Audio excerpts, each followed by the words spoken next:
हामीहरू चाहिँ प्रायःजसो विदेश आउँदाखेरि हाम्रो एसएसएफको एकाउन्ट चाहिँ हाम्रो मेन पावरले बनाइदिने हुन्छ र त्यसमा हामीले चाहिँ पासवर्ड रिसेट गर्दाखेरि एसएसएफको हामी चाहिँ इमेल आइडी माग्ने गर्दछ र त्यो इमेल आइडी हामीलाई चाहिँ थाहा हुँदैन र हामीले एजेन्टसँग पनि अथवा हाम्रो मेन पावरसँग पनि कन्ट्याक्ट गरेर माग्दाखेरि पनि उहाँहरूले दिने भनेको तपाईँलाई सबमिसन नम्बर र तपाईँको एसएसआइडी मात्र दिन्छ र तपाईँलाई रिसेट गर्न खोज्दाखेरि त्यतिखेर तपाईँहरूको प्रायःजसो डिफ्रेन्ट इमेल आउने गर्दछ, इमेल र फोन नम्बर है। त साथीहरू यसलाई चाहिँ हामी कसरी सल्भ गर्न सक्छौँ त आजको यस भिडियोमा म तपाईँलाई देखाउने छु।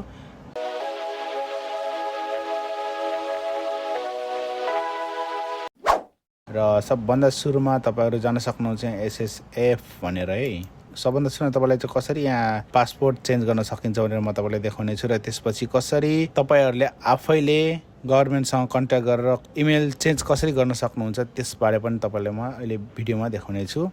त साथीहरू सामाजिक सुरक्षा कोषमा जानु होला, त्यसपछि कन्ट्रिब्युटर लगइन भनेर जानु होला। कन्ट्रिब्युटर लगइनमा गइसकेपछि योगदानकर्ता पोर्टल भनेर यहाँ सिलेक्ट गर्नेछौँ र योगदानकर्ता पोर्टल सिलेक्ट भइसकेपछि तपाईँहरूले देख्न सक्नुहुन्छ फर्गेट पासवर्ड अथवा रिसेट पासवर्ड भनेर गर्नेछौँ। के रिसेट पासवर्ड गर्दाखेरि हामीले यहाँ आफ्नो एसएसआइडी यहाँ चाहिँ हाल्नुपर्ने हुन्छ है साथीहरू।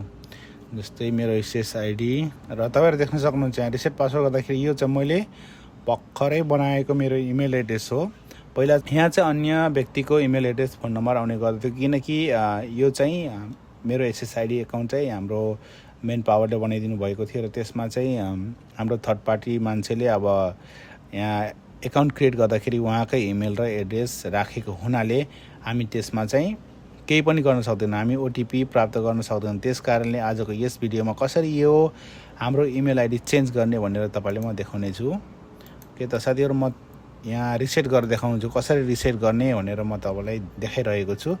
त तपाईँहरू देख्न सक्नुहुन्छ जब तपाईँहरूले यहाँ क्लिक गर्नुहुन्छ reset link has been sent to your email भनेको छ है। त हामी त इमेल चेक गरौँ यहाँ चाहिँ कसरी रिसेट गर्ने भनेर म आजको भिडियोमा देखाउँदैछु तपाईँलाई। SOSYS SSF भनेर यहाँ आएको छ यो मेरो इमेलको पासवर्ड रिसेट भनेर है। त तपाईँहरू यहाँ जानु होला, तपाईँहरू देख्न सक्नुहुन्छ यो मेरो इमेल हो र तपाईँहरू देख्न सक्नुहुन्छ यहाँ रिसेट पासवर्ड भनेर यहाँ क्लिक गर्नु होला। अलराइट, क्लिक गरिसकेपछि तपाईँहरू देख्न सक्नुहुन्छ यो मेरो एसएसआइडी युजर नेम हो अनि त्यसपछि म चाहिँ यहाँ पासवर्ड चेन्ज गर्न सक्छु। यहाँबाट तपाईँहरूले सजिलैसँग चेन्ज गर्न सक्नुहुन्छ र तपाईँले यहाँ पासवर्ड चुज गर्दाखेरि तपाईँहरूको क्यापिटल लेटर नम्बर र तपाईँको एउटा सिम्बल चाहिँ हुनुपर्छ। यति पासवर्ड राखिसकेपछि तपाईँले यहाँ चेन्जमा क्लिक गर्नु होला। तपाईँहरू देख्न सक्नुहुन्छ सक्सेसफुली चेन्ज भनेर भनेको छ।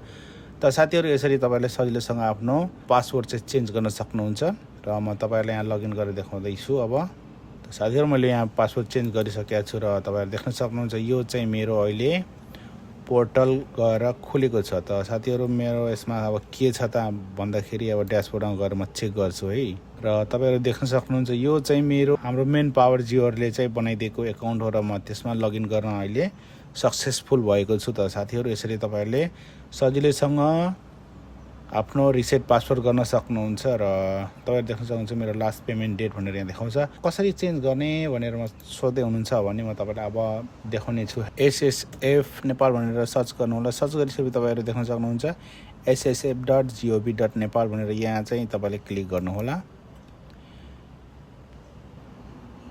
र यति क्लिक गरिसकेपछि तपाईँले देख्न सक्नुहुन्छ यहाँ चाहिँ हाम्रो कार्यालयहरू हामी चाहिँ यहाँ कहाँ जानुपर्छ भन्दाखेरि यहाँ हाम्रो कार्यालयहरू जुन छ तपाईँहरूले यहाँ क्लिक गर्नु होला र हाम्रो कार्यालयहरूमा तपाईँहरू देख्न सक्नुहुन्छ यहाँ विभिन्न ठाउँको चाहिँ एड्रेस दिएको छ। तपाईँहरूले जहाँ पाइक पर्ने ठाउँ छ तपाईँहरूले त्यहाँबाट चाहिँ चुज गरेर एसएसएफको एकाउन्ट रिक्वेस्ट गर्न सक्नुहुन्छ रिसेट भनेर। र मैले चाहिँ कसरी गरेँ भन्दाखेरि तपाईँहरूले देख्न सक्नुहुन्छ यहाँ यो जुन कार्यालयहरूको छ होइन र यतापट्टि इमेल छ। मैले इमेल पनि सबमिट गरेको थिएँ र मैले फोन नम्बरबाट पनि वाट्सएप थ्रु मैले आफ्नो पासवर्ड रिसेटको लागि चाहिँ मेसेज गरेको थिएँ। र तपाईँहरू देख्न सक्नुहुन्छ वैदेशिक रोजगारमा रहनुहुने योगदानकर्ताको लागि वाट्सएप अथवा भाइबरको लागि नम्बर दिएको छ। तपाईँहरूले यसमा मेसेज गरेर आफ्नो एसएसएफको एकाउन्टको पासवर्ड चाहिँ रिसेट गराउन सक्नुहुन्छ अथवा तपाईँहरूले इमेल मार्फत पनि गराउन सक्नुहुन्छ। र मैले यसमा गरेको थिएँ। अहिले म तपाईँलाई मेरो मोबाइलमा जुन मैले कुराकानी गरेको थिएँ नेपाल सरकारसँग तपाईँहरूलाई त्यसको स्क्रिनसट पनि देखाउने छु र के माग्छ त्यहाँ भन्दाखेरि पनि म तपाईँलाई यहाँ जानकारी दिने नै छु। र तपाईँहरू देख्न सक्नुहुन्छ यदि तपाईँहरूको डिफ्रेन्ट जस्तै केवाइसी गर्नु पर्यो ट्याक्स सम्बन्धी अथवा अवकाश दाबीको लागि तपाईँले यहाँबाट चाहिँ इमेल थ्रु तपाईँहरूले चाहिँ इमेल गर्न सक्नुहुन्छ, अथवा होइन मलाई रिसेट मात्र गर्नुपर्ने छ भन्दाखेरि यहाँ तपाईँहरूले चाहिँ यो नम्बरमा यहाँ भनिसकेको छ कि वैदेशिक रोजगारीमा रहनुहुने योगदानकर्ताहरूको लागि भनेर। त हामी यताउता नहेरिकन सिधै यहाँ फलो गर्नु होला साथीहरू, यो हाम्रो नेपालको नम्बर अनि यो इमेल। त मैले इमेल पनि गरेको थिएँ, तपाईँहरूले देखाउन चाहे मैले इमेल यहाँ तपाईँ देख्न सक्नुहुन्छ। मैले चाहिँ यसरी इमेल पठाएको थिएँ एसएसएफ नेपाललाई, dear sir madam SSF Nepal भने I like to change password my SSF account भनेर मैले सम्पूर्ण यहाँ डिटेल दिएको थिएँ उहाँहरूलाई।